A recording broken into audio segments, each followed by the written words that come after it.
Gracias al coro que acaba de deleitarnos los oídos y nos entendió un poco.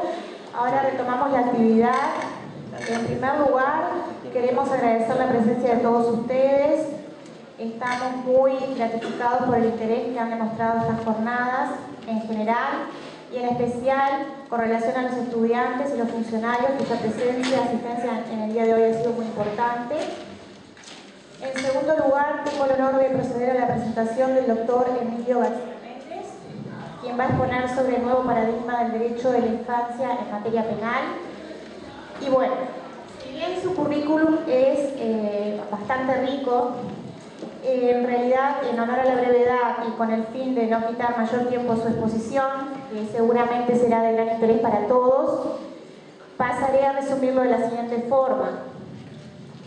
Nos visita desde la hermana y querida República Argentina, es presidente de la Fundación Sur de Argentina, exdiputado nacional en su país con mandato cumplido, profesor de la Universidad de Buenos Aires, especialista en la minoridad infractora y consultor de UNICEF.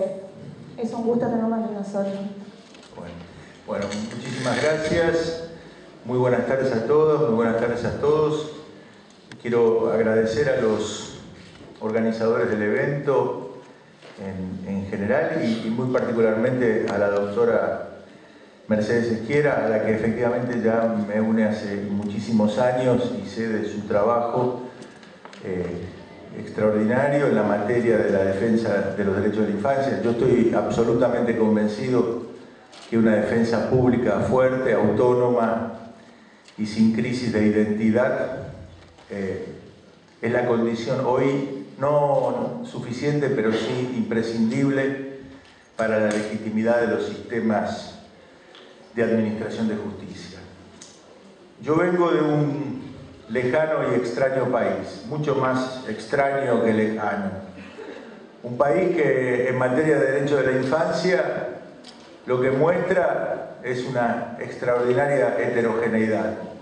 Nosotros tenemos ya hace algunos años la asignación universal por hijo, tenemos legislado sobre el matrimonio de personas del mismo sexo, muy próximamente en una reforma del Código Civil se legislará incluso, y yo no hago en esto, no quiero, no toda novedad es un avance, pero bueno, en todo caso se legislará sobre el alquiler de vientres, como quiera que esto se llame, pero ese es el mismo país.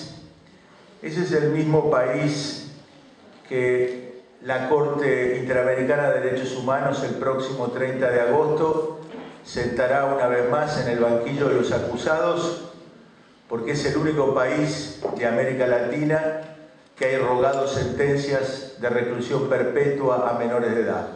12 sentencias de reclusión perpetua, para ser más precisos, entre 1997 y el año 2002.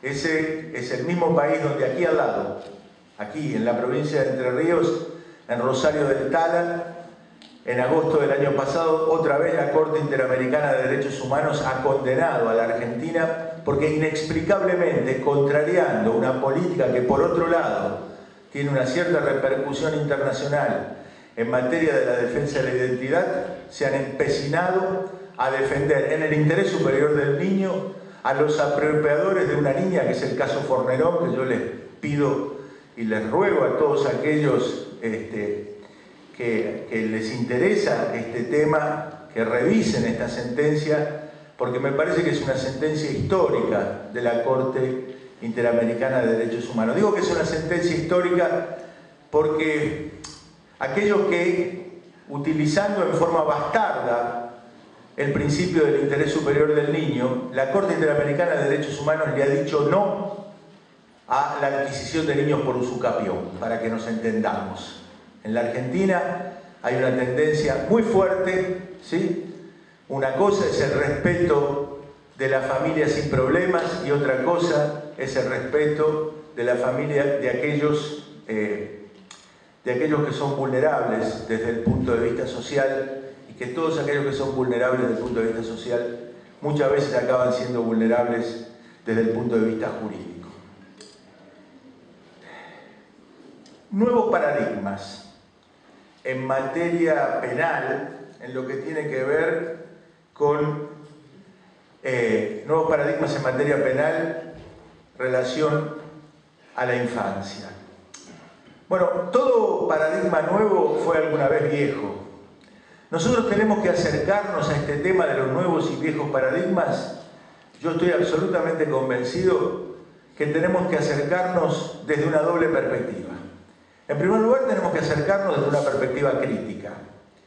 Yo soy consciente de que Julio Cortázar, este extraordinario escritor argentino, decía que las palabras son como los cuchillos, que las palabras cuando se utilizan mucho pierden el filo. Y cuando uno se enfrenta a estas palabras, la palabra crisis, ¿sí? Si todo es crisis, nada es crisis. Si todo es crítico, nada es crítico. Cuando uno se enfrenta a estas palabras muy utilizadas que pierden el filo, como decía Cortázar, uno tiene dos posibilidades: o las deja de usar o especifica en qué sentido uno las está usando. Yo no quiero renunciar a una perspectiva de carácter crítico, pero al mismo tiempo soy consciente del uso y abuso de una palabra o de un concepto como el concepto de crítica. En consecuencia, como no quiero renunciar y como soy consciente del uso y el abuso, quiero especificar en qué sentido. Yo quiero adoptar un enfoque crítico en esta materia en el sentido de trascender el sentido común. Y lo que quiero es trascender una frase demoledora del sentido común. ¿Y cuál es esta frase demoledora del sentido común? Aquella que dice que las cosas son siempre como aparecen frente a nuestros ojos. A veces las cosas, y muchas veces las cosas no son como aparecen frente a nuestros ojos. Tenemos que hacer alguna operación más o menos compleja, que significa colocarnos los anteojos de la crítica para saber que por detrás de las apariencias las cosas son diversamente. En segundo lugar, en lo que tiene que ver con derechos, a mí me parece suicida adoptar una perspectiva que no sea una perspectiva de naturaleza histórica. ¿Por qué digo esto que me parece suicida adoptar una perspectiva que no sea de naturaleza histórica? Porque si alguien me preguntara, ¿usted puede darme alguna receta? ¿Cómo hacemos para perder derechos? Porque los derechos son conquistas sociales. Ningún derecho es irreversible. Así como se conquistan los derechos, se pueden perder. Y si alguien me preguntara a mí, ¿usted conoce alguna fórmula para perder derechos? Yo le diría sí, yo conozco. No es la única, pero conozco una fórmula infalible para perder derechos. ¿Cuál es? Naturalizarlos. Perder de vista el origen histórico de los derechos. Si uno en mi país sale a la calle y le preguntara a muchachas muy jóvenes, 16, 17 años, sin darle mucho tiempo a pensar, ¿desde cuándo la mujer vota? En la Argentina probablemente el 90% de estas muchachas dirían, ¿cómo desde cuándo? ¿Cómo desde cuándo? ¿Alguna vez las mujeres no votaron? Bueno, las mujeres votaron por primera vez en 1952. Y cuando uno revisa la historia universal del sufragio, uno se lleva unas sorpresas extraordinarias. Las mujeres turcas votaron 50 años antes que las mujeres francesas.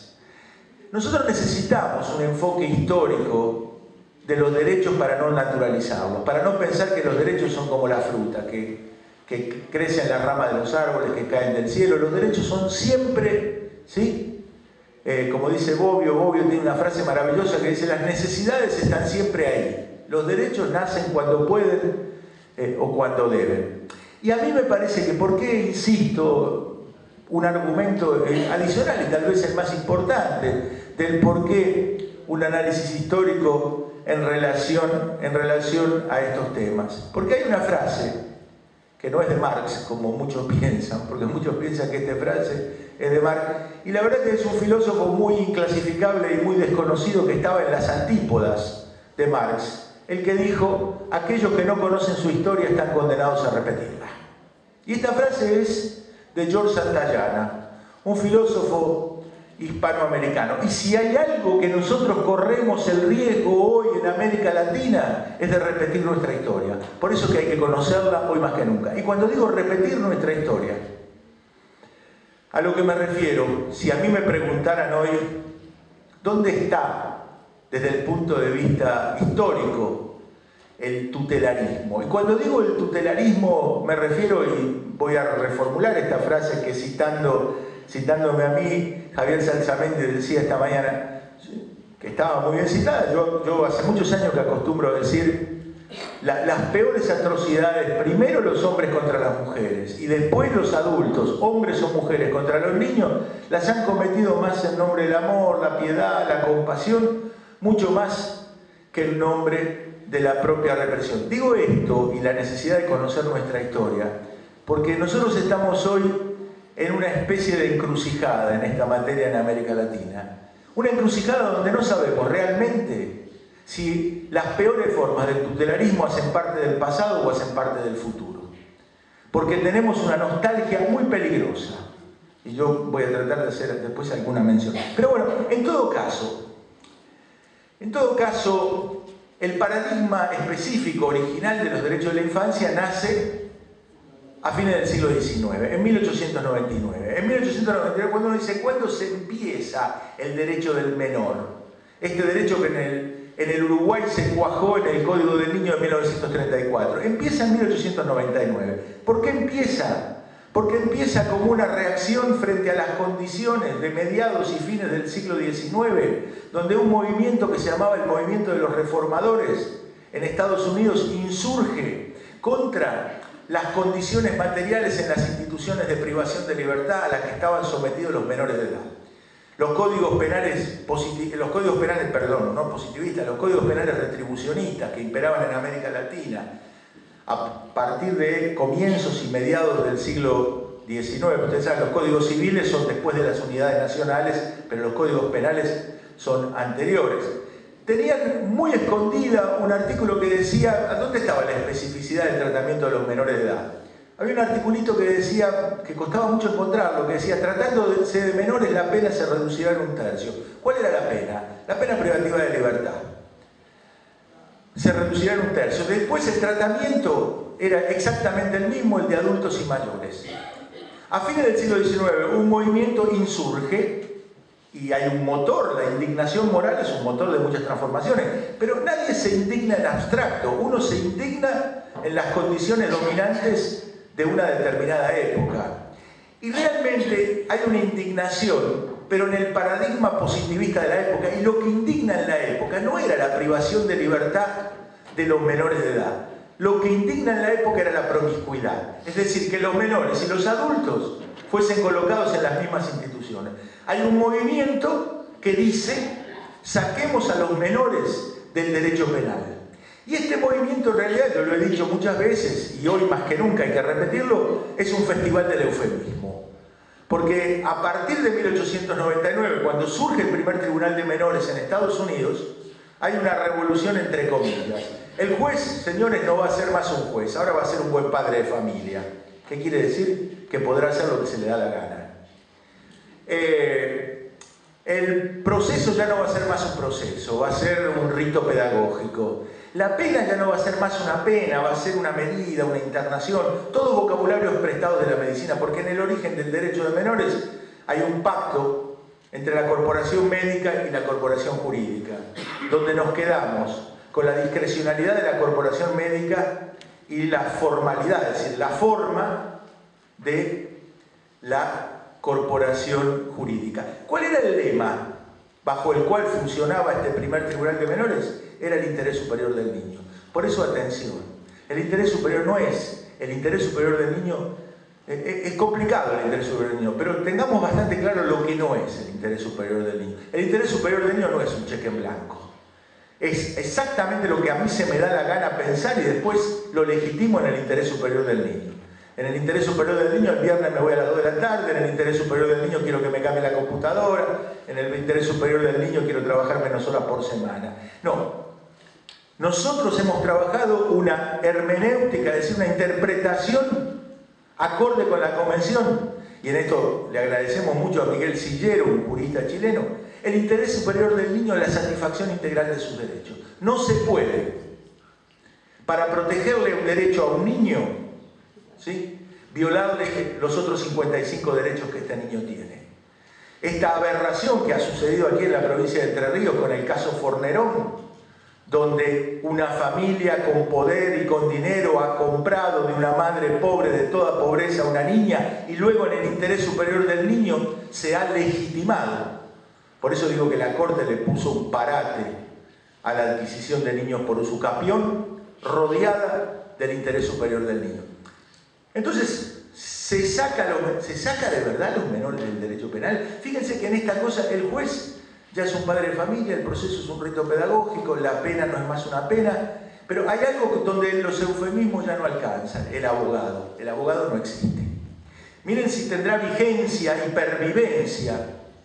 Miren si tendrá vigencia y pervivencia este paradigma, que el Código Boliviano de 1900, el Código Boliviano que recién se derogó en esta materia en 1992, que fue la primera adecuación en Bolivia a la Convención Internacional de los Derechos del Niño, tenía un artículo que, si no me equivoco, era el 192, que decía lo siguiente: tratándose de cuestiones de naturaleza penal que involucren a menores de edad, estará estrictamente prohibida la presencia del abogado. ¿Sí? Esto en el interés superior del niño. Por eso es que yo digo hoy que los criterios, que la legitimidad de un sistema de administración de justicia está dada por la calidad, por la cantidad, por la autonomía de una defensa pública fuerte y autónoma. Y yo dije una palabra, dije una defensa pública sin crisis de identidad. ¿Y qué entiendo yo por esto? Yo, disculpen un poco chabacano el ejemplo que doy, pero los chanchos y los fiscales no tienen crisis de identidad. Los chanchos vienen al mundo para hacer jamón y los fiscales vienen al mundo para acusar. Pero no todos los defensores saben que vienen al mundo para defender. Hay algunos defensores que vienen para expresar su preocupación porque faltan cupos para la privación de libertad. En vez de entender que la única obligación que un defensor público o privado tiene es la defensa incondicional de los intereses de su cliente, algunos creen que vienen al mundo para colaborar con los jueces y colaborar con los fiscales. Esta es la crisis de identidad.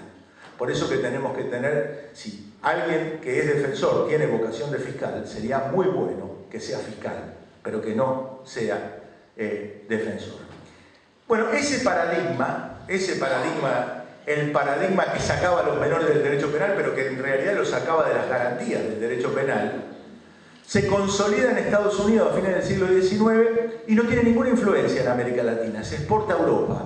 Entre 1905 y 1919 se crean los tribunales de menores en todos los países europeos.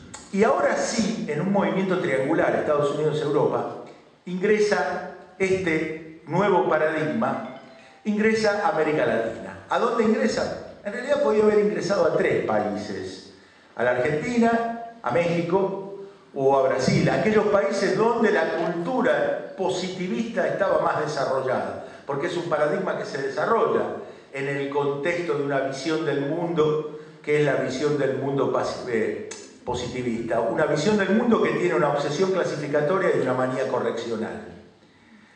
Es muy interesante, y la primera ley de menores de América Latina es la ley Agote, argentina, que es una ley que llevaba el título 10.903 de 1919, y hay quien ha cantado loas. En la Argentina todavía alguna viuda tiene la ley Agote, que fue derogada recién en el año 2005, y cuando Argentina ratificó la Convención Internacional de los Derechos del Niño decía: qué maravilla, la Convención tiene cosas que se parecen a la ley Agote. Y a mí me parece que la ley Agote, yo en ese momento dije, a mí me parece que la ley Agote no es una ley monstruosa desde su nacimiento, es monstruosa desde su concepción. Y porque uno no puede entender la primera ley de menores de América Latina, que es la ley Agote de Argentina, si uno no hace referencia a una ley anterior de la Argentina, que es la ley 4144. La Argentina tiene un récord extraordinario en leyes monstruosas. Tal vez la más patética, porque más que monstruosa, es una ley anterior a la ley Agote, que es de 1919. La ley 4144 de 1902 es la ley de residencia. ¿Qué es lo que permitía? Permitía expulsar del país sin intervención judicial a los extranjeros indeseables. ¿Quiénes eran los extranjeros indeseables? Los anarquistas, los sujetos de la protesta social. Y como decía Carlos Fuentes, y esto que se dice de la Argentina No pido ninguna disculpa en decirlo, pero se puede decir del Uruguay. Carlos Fuentes decía, si nosotros, los mexicanos, descendemos de los aztecas y los peruanos descienden de los incas, los argentinos descienden de la nave, decía Carlos Fuentes. Quiere decir, nosotros fuimos capaces de aprobar una ley que permitía expulsar del país a casi el 50% de la población. ¿Y qué tiene que ver la ley de dicho sea de paso, el autor de la ley de residencia es un ícono de amor a la juventud en la Argentina, porque hay un libro que hasta hace poco era Juvenilla, de Miguel Cané. El senador Miguel Cané era un hombre que amaba la juventud y al mismo tiempo era un monstruo xenófobo. Allá él con sus contradicciones. ¿Y qué tiene que ver la ley de residencia con la ley Agote? Lo que tiene que ver es que en 1919 estos extranjeros indeseables empezaron a tener hijos, que para los dueños del país eran tan indeseables como sus padres, pero a diferencia de sus padres eran argentinos, no eran extranjeros. Y entonces había que inventar una ley que expulsara para dentro de las instituciones a los hijos de los extranjeros indeseables. Y este fue el paradigma que se instaló entre 1919 y 1989. Es decir, este paradigma reinó indisturbado.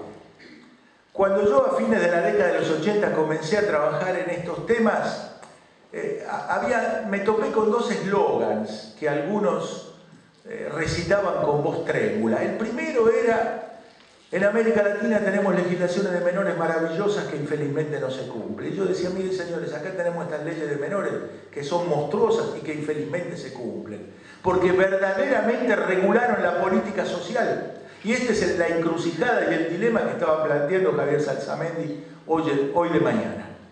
Porque de verdad modelaron hasta en sus últimos detalles la política social, no para los niños en general, sino para los niños pobres en América Latina. Y la otra frase era: y este hombre que no es juez, que tiene que venir a opinar. Es decir, a diferencia de lo que pasaba en otras ramas del derecho, donde el conocimiento estaba más o menos democrático.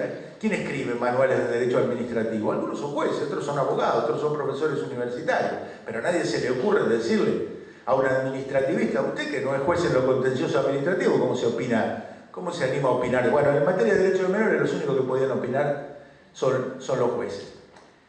En estas condiciones nosotros recibimos la Convención Internacional de los Derechos del Niño, 1989. Es muy interesante, yo tengo muy poquito tiempo, pero rápidamente es muy interesante porque la Convención es verdaderamente un cambio de paradigma, es verdaderamente una revolución. Ahora, la pregunta es: ¿y por qué? ¿En qué sentido es una revolución? En el sentido de que comenzaron a ser pensados los niños como sujetos de derecho. Ahora, ¿qué hizo posible que se pensara a los niños como sujetos de derecho? Algo que estaba pasando en el mundo social. ¿Y qué estaba pasando en el mundo de lo social? Había algo que es difícil de aferrar, que es un proceso de democratización de las relaciones familiares. Yo acostumbro a decirlo con esto: yo tuve un padre que, a pesar de que era juez, era bastante democrático, ¿sí? Y tengo un hijo, pero la diferencia entre mi padre, yo y mi hijo, es que somos hombres de distintos tiempos. Y hay un refrán árabe que dice: uno es más hijo de su tiempo que de sus padres. Y mi papá me decía a mí: hacé tal cosa. ¿Por qué? Porque te lo digo yo, que soy tu papá. Y cuando a mí, 30 años después, 20 años después, se me escapaba, por falta de tiempo, de torpe, esta frase que mi papá decía sin ruborizarse, se me escapaba con mi hijo, la reacción de mi hijo conmigo no era la misma reacción que yo tenía con mi papá. La reacción de mi hijo conmigo era: ¿y este hombre qué le pasa? Se le acabaron los argumentos. Porque aquí... Entonces, lo que quiero decir con esto es que, como había un proceso de democratización de las relaciones sociales, la convención fue pensable. Ahora, ¿por qué la convención es necesaria? ¿Saben por qué es necesaria? Porque este proceso de democratización no está completo. Porque la Declaración Universal de los Derechos del Hombre, que es hija de la tragedia del Holocausto, dice en su artículo primero, la Convención de 1948, todos los hombres son iguales. ¿Y por qué dice esto? Porque no lo son. Porque si todos los hombres fueran iguales, sería inútil esta. Uno no coloca en la ley aquello que ya existe en la realidad. Uno coloca en la ley aquello que no existe y uno quiere que pase, o aquello que pasa y uno no quiere que pase más. Por eso son las leyes de violencia doméstica. Pero yo quería referirme a un punto que me parece crucial, que Javier Salsamendi tocó esta mañana. Con todo esto que digo de los derechos de la infancia, yo soy de aquellos que piensan que hoy más que nunca los niños necesitan de la autoridad de los adultos y de las instituciones. Pero ojo, lo que los niños necesitan es de autoridad, no necesitan de autoritarismo. Y entre autoridad y autoritarismo hay una diferencia nada sutil. Es que el autoritarismo es la autoridad vacía, es la autoridad despojada de razones. Cuando uno dice que la Convención dice que hay que escuchar a los niños, esto no significa que uno tenga que hacer osopandismo, sentar a un niño. Hace algunos años acá hubiéramos sentado un niño arriba de la mesa y el niño hubiera dicho, no sé, yo no quiero ir más a la escuela, quiero trabajar, y lo hubiéramos aplaudido, ¿sí? A mí la experiencia me enseñó a distinguir lo que yo llamaría las formas legítimas de las formas ilegítimas de participación infantil. Las formas legítimas de participación infantil son aburridas. ¿Saben por qué? Porque en las formas legítimas los niños hablan como niños y los adultos como adultos. En cambio, en las formas ilegítimas de participación infantil, los niños hablan como adultos y los adultos hablan como niños. Por eso es que es muy importante, ¿sí?, distinguir las formas legítimas y las ilegítimas. Bueno, llegó la Convención. La Convención fue pensable porque había un proceso de democratización de las relaciones familiares.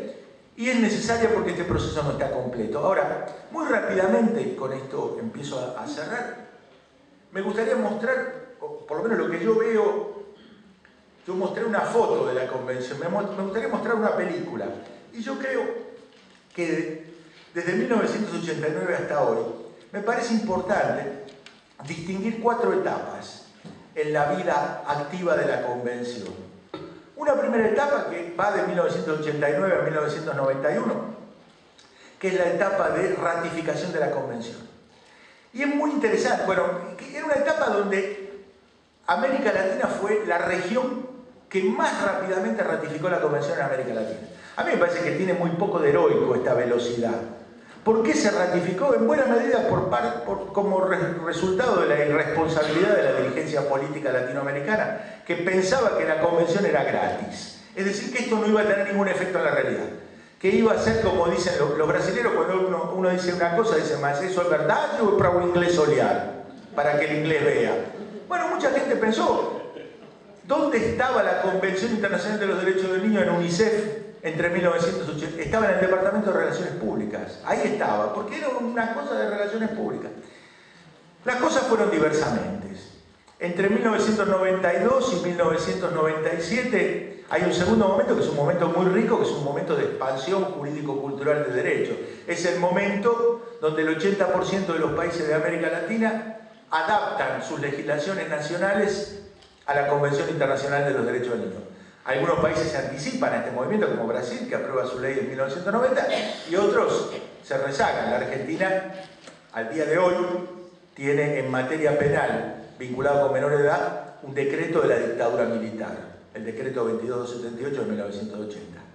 Entonces, hay este periodo muy rico, 92-97. En el 97 pasan 3 cosas que no tienen una conexión. Yo digo, no, porque yo no creo en teorías conspirativas de la historia, aunque a veces uno dice, pero parece mentira, ¿no? Pero pasan 3 cosas que cambian el clima de la época. ¿Y qué son estas 3 cosas? Bueno, más o menos alrededor de 1997 se aprueban en el Perú, sin parlamento, decretos fujimoristas con pena privativa de libertad de 50 años a menores de edad.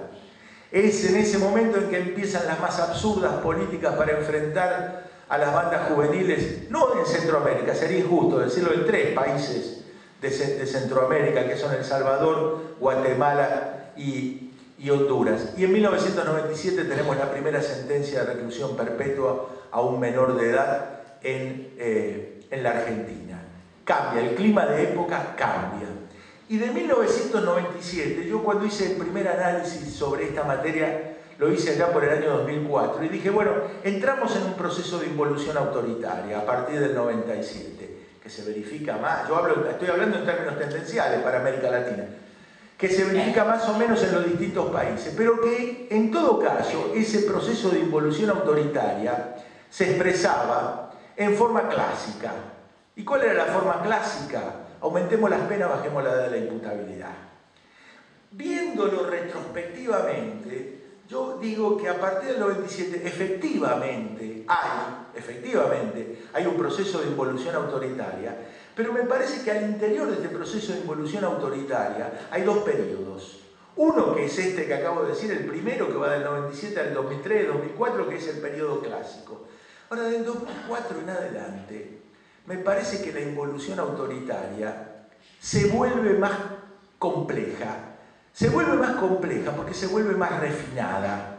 Ya no es más esta brutalidad, lo cual no significa que no haya elementos del viejo paradigma autoritario explícito, pero me parece que del 2004 para acá, lo que nosotros asistimos es que este proceso de involución autoritaria se manifiesta mucho más con una destrucción sistemática de las garantías.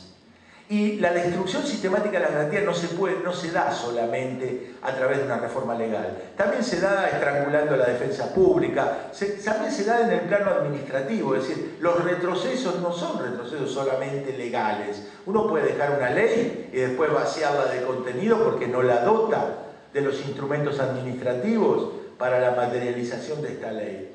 Y entonces a mí me parece que del 2004 para acá la involución autoritaria se manifiesta de esta manera. Destrucción sistemática de las garantías para utilizar la privación de libertad, no, porque yo nunca he tenido una actitud paternalista en esto, no como una respuesta seria y legítima del Estado a los delitos graves que cometen los menores de edad, sino como una especie de política social reforzada para enfrentar el problema más grave que todos tenemos en América Latina, por lo menos de México a la Argentina. Yo no tengo ninguna duda en pensar que el principal problema social que nosotros tenemos son los adolescentes pobres que en las periferias urbanas no estudian ni trabajan. Esta es la bomba del tiempo sobre la que todos estamos sentados, sobre todo estamos sentados en América Latina. Cuento una historia para ver cómo se materializa esto. En el año 2005 conseguimos derogar la ley Agote, esta que era la primera ley de menores, ¿sí? Y la sustituimos en la Argentina por una ley de protección a la infancia. Conseguimos hacer el 50% de la reforma, que es la ley 26061 del año 2005.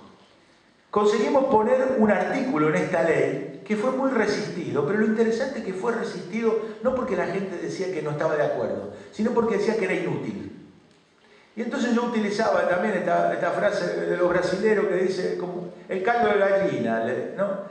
Que si no cura al enfermo, y bueno, tampoco le hace mal el caldo de gallina. Bueno, déjenla poner. ¿Y cuál era este artículo inútil? Este artículo inútil decía que no se podía utilizar la privación de libertad como forma de protección.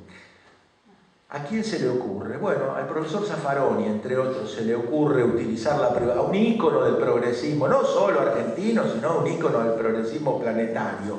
Se le ocurre utilizar la privación de libertad, y ahora lo cuento esta historia, como forma de protección. Suena para los que no, ¿sí? Porque acá yo supongo que habrá gente que no son especializados en materia de infancia. ¿Cómo hace falta prohibir la privación de libertad como forma de protección? Es como si yo dijera, a ver, el que quiere mostrarle cariño al que tiene al lado no puede escupirlo, ni patearlo, ni arañarlo. Prohibir la privación de libertad como forma de protección. Pues bien, logramos colocar este artículo inútil en la ley 26061, que se aprobó en el año 2005.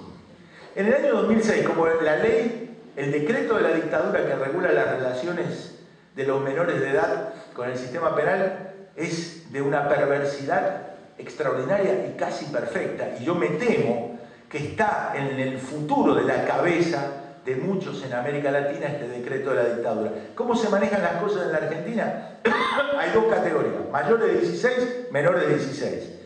Los que tienen 16 años y no cumplieron 18, la ley dice que son relativamente imputables. ¿Por qué dice eso? Porque salvo delitos con pena inferior a 2 años, que ya casi no quedan, y delitos de acción privada, los van a tratar como imputables, pero al mismo tiempo se ordena un tratamiento tutelar que va a durar 1 año. ¿En qué consiste el tratamiento tutelar? Todavía no lo sabemos. Lo que sí sabemos es que para los adolescentes de clase media y alta, incluso cuando cometen 3 o 4 homicidios dolosos, el tratamiento tutelar siempre da resultado.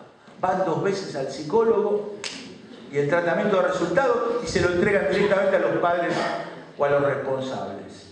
Si el tratamiento tutelar no da resultado, y cuando son pobres nunca da resultado, ahí la psicología todavía no ha hecho alguna autocrítica en este sentido, entonces se lo procesa y no se lo puede condenar sino hasta que cumple los 18 años.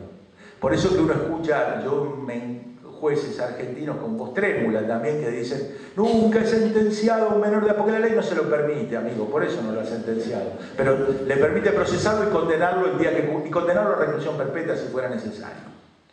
Muy bien, esto es para los de 16, 18. En cambio, para los menores de 16, la ley argentina dice que son inimputables y además dice que son no punibles.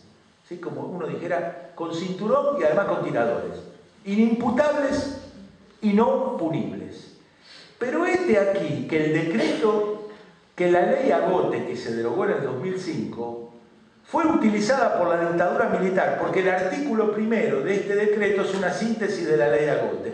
Entonces, los menores de 16 años, cuando en la Argentina se le imputa un delito a un menor de 16 años y se comprueba que no tiene 16 años, se cierra el expediente penal. Punto.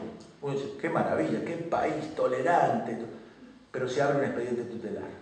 Y si del expediente tutelar se da resultado que está en peligro material o moral, en cristiano quiere decir si es pobre, entonces se lo priva de libertad para ser protegido.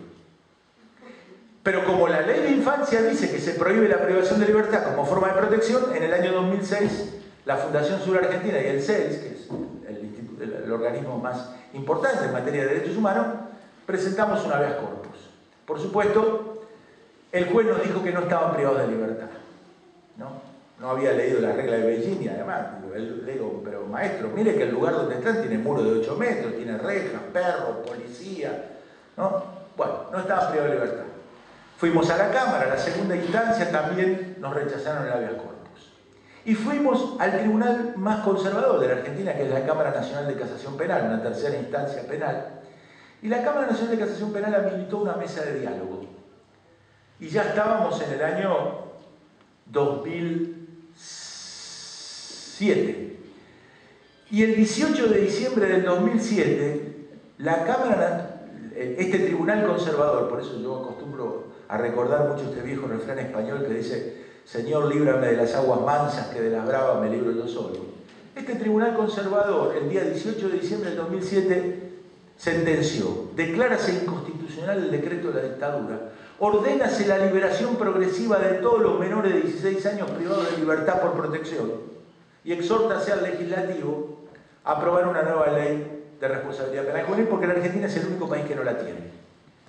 El día 18 de marzo, que era el día que se cumplían los 90 días, la Corte Suprema de Justicia de la Nación, sin entrar en el fondo del asunto, suspendió la ejecución del fallo de casación, con un considerando de media página que decía atento a la gravedad institucional del hecho. ¿Qué quiere decir? Que el ministro de Justicia me llamó por teléfono. Eso quiere decir atento a la gravedad institucional del hecho, para la Corte Suprema Argentina. Y entonces yo pensé, como la Corte en la Argentina no tiene plazos, yo pensé que la Corte, francamente, lo pensé, se iba a sentar para toda la vida. No tenía ninguna necesidad. Podía haber dejado 100 años esto. No. El 2 de diciembre del 2008, la Corte Suprema, y este es un fallo que fue militado y escrito personalmente por los dos jueces más progresistas de la Corte, entre 200 comillas, de la Corte, que son el profesor Zaffaroni y la doctora Carmen Argibay, que es un ícono también para las mujeres y para los derechos de las mujeres. El 2 de diciembre del 2008, la Corte Suprema de Justicia de la Argentina dijo, en un fallo que es para la Sociedad Argentina de Psiquiatría, porque es extraordinario, tiene 20 páginas, de las cuales 19 son contra el decreto de la dictadura, y en la página 20 pusimos una vuelta y se declara constitucional el decreto 22.278. Suspéndese definitivamente la liberación de los menores de 16 años y exhórtase al Congreso, sin plazo, a que reforme la ley. Muy bien.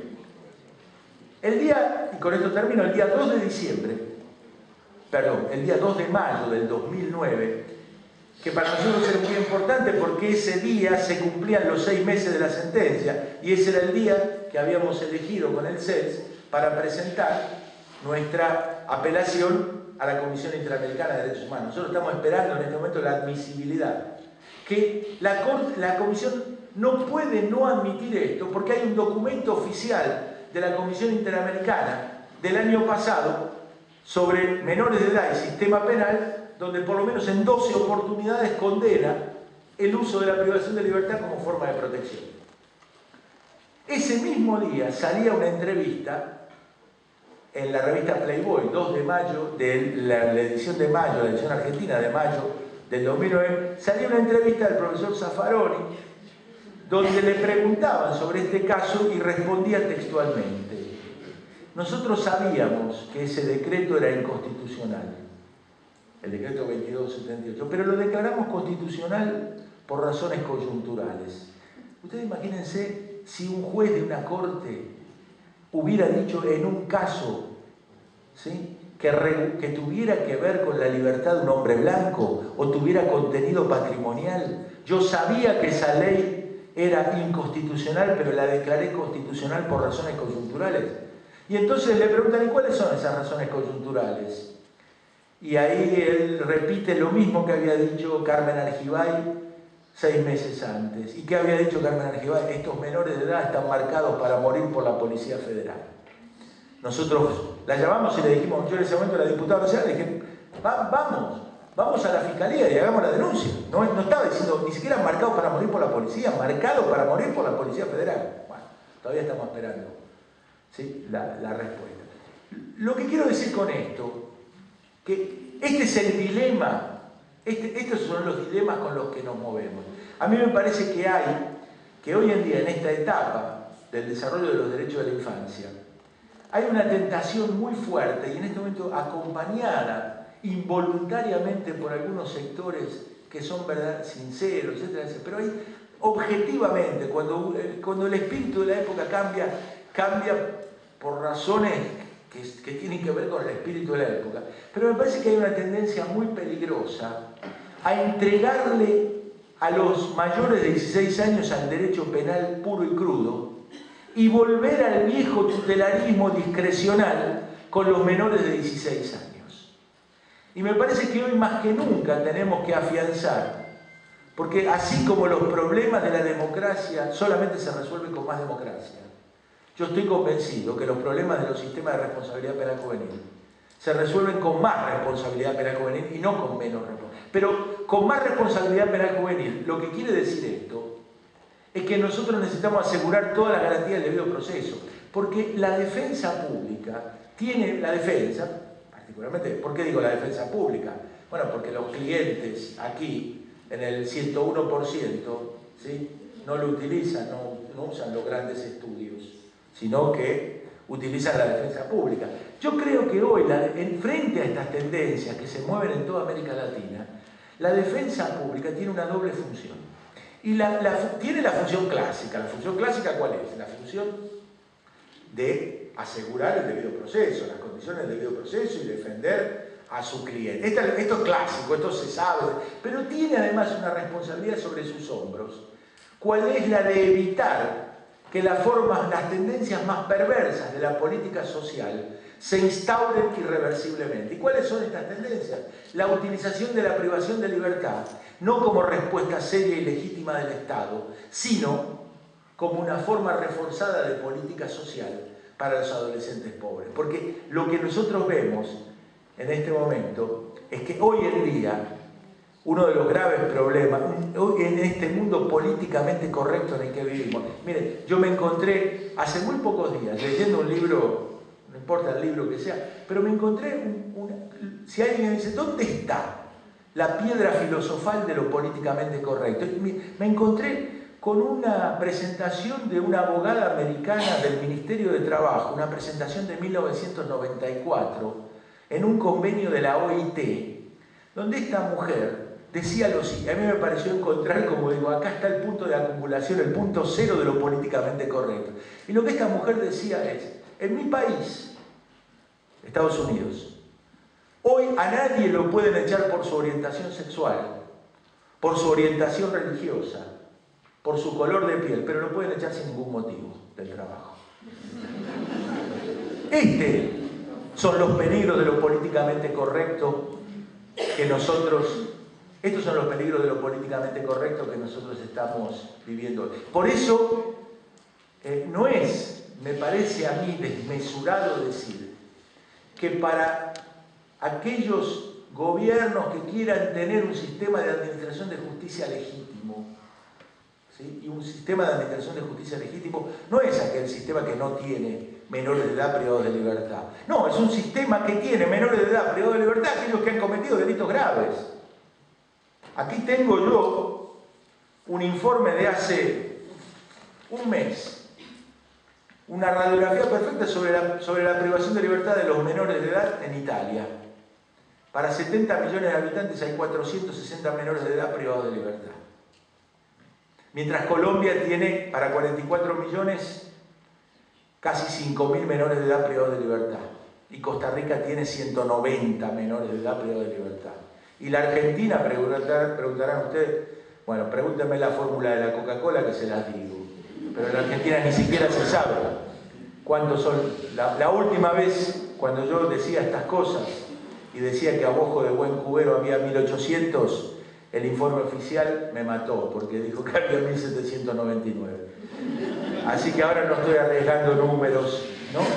Entonces, bueno, me parece que, con esto termino, que hoy tiene la defensa pública, tiene esta doble función, pero esta función estratégica de asegurar la legitimidad de los sistemas de administración de justicia, porque al fin de cuentas de lo que se trata, ¿sí?, es de asegurar un equilibrio. ¿Un equilibrio entre qué?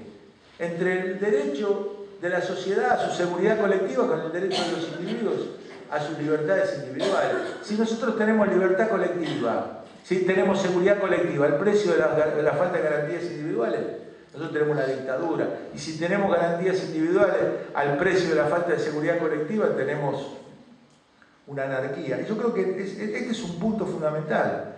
Nuestras democracias se merecen ser democracias, ni dictaduras ni anarquías. Muchísimas gracias.